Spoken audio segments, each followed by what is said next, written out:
এই পিসিটি যিনি বানিয়েছেন তার হয়তো অনেক লস হয়ে গিয়েছে, কারণ এই পিসিটি যে ক্যাসিংটি ইউজ করা হয়েছে এটি হয়তো দেখতে অনেক সুন্দর লাগতেছে, কিন্তু প্র্যাকটিক্যালি তেমন ভালো হবে না মনে হয়। তাহলে চলুন সম্পূর্ণ ভিডিওতে ঝাঁপিয়ে পড়া যাক।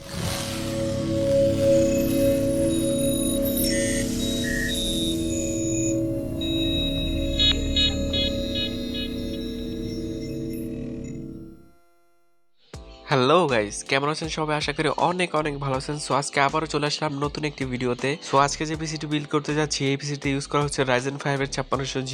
এই প্রসেসরটিতে পাচ্ছেন 6টা কোর আর 8টা থ্রেডস। আর র্যাম হিসেবে আমরা ইউজ করতেছি Corsair এর পক্ষ থেকে আসা DDR4 এর 8GB একটি র্যাম। আর এই র্যামটির সাথে কিন্তু আপনারা লাইফ টাইমের ওয়ারেন্টি পাচ্ছেন। আর এসএসডি হিসেবে আমরা ইউজ করতেছি Gigabyte-এর 256GB M.2 NVMe একটি এসএসডি।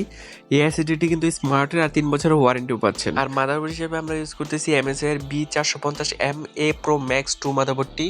এই মাদারবোর্ডটির সাথেও কিন্তু আপনারা 3 বছরের ওয়ারেন্টি পাচ্ছেন। আর এই মাদারবোর্ডটি কিন্তু আমার পার্সোনালি অনেক বেশি পছন্দ, কারণ কম বাজেটে অনেক ভালো একটি প্রোডাক্ট দিচ্ছে। আর পাওয়ার সাপ্লাই হিসেবে আমরা ইউজ করতেছি Antec-এর Meta V450 পাওয়ার সাপ্লাই। তাহলে চলুন শুরুতে আনবক্স করে ফেলা যাক। প্রথমে মাদারবোর্ডটি আনবক্স করতে হবে।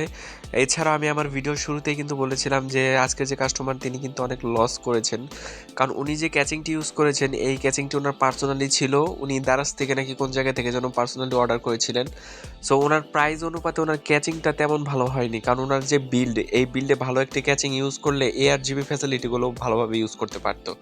সো সে কারণে আমি বলেছি যে উনি হয়তো অনেকটাই লস করলেন। এই ক্যাচিংটি পারচেস করতে ওনার নাকি অ্যারাউন্ড 4000 টাকার মতো খরচ হয়েছে। যেহেতু 4000 টাকা খরচ করেছে, তাহলে সেক্ষেত্রে বাজেট যেহেতু 4000 ছিল, সেক্ষেত্রে উনি পাওয়ার ট্রেন্ড অথবা অ্যাপটেক অথবা ভেলোটপের অনেক ভালো ভালো ক্যাচিং ছিল, সেগুলোর মধ্যে আবার ARGB ফিচার্সও ছিল। সে কারণে আমি বলেছি যে আমাদের যিনি কাস্টমার তিনি হয়তো আজকের এই ক্যাচিংটিতে উনি তেমন লাভ করতে পারেনি। মানে হয়তো দেখতে অনেক সুন্দর লাগবে কিন্তু ARGB ফ্যাসিলিটিগুলো পাচ্ছে না। মানে ARGB ফ্যাসিলিটি না থাকলে আমারও পার্সোনালি তেমন একটা পছন্দ হয় না, কারণ হলো লাইট সবসময় ভালো লাগে না, মাঝে মাঝে বন্ধ করেও রাখতে মন চায়। যেহেতু আনবক্স করা শেষ, প্রথমে আমাদের র্যামটি লাগিয়ে নিব। র্যামটি লাগাতে হয় কীভাবে সেটা আপনারা সকলেই জানেন।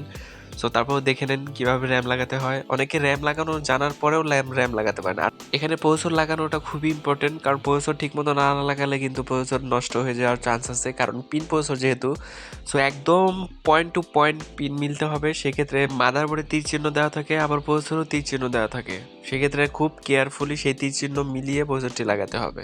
এই প্রসেসর এত ঝামেলা বলেই বর্তমানে কিন্তু AMD ও ইন্টেলের মতোই প্রসেসর বানাচ্ছে।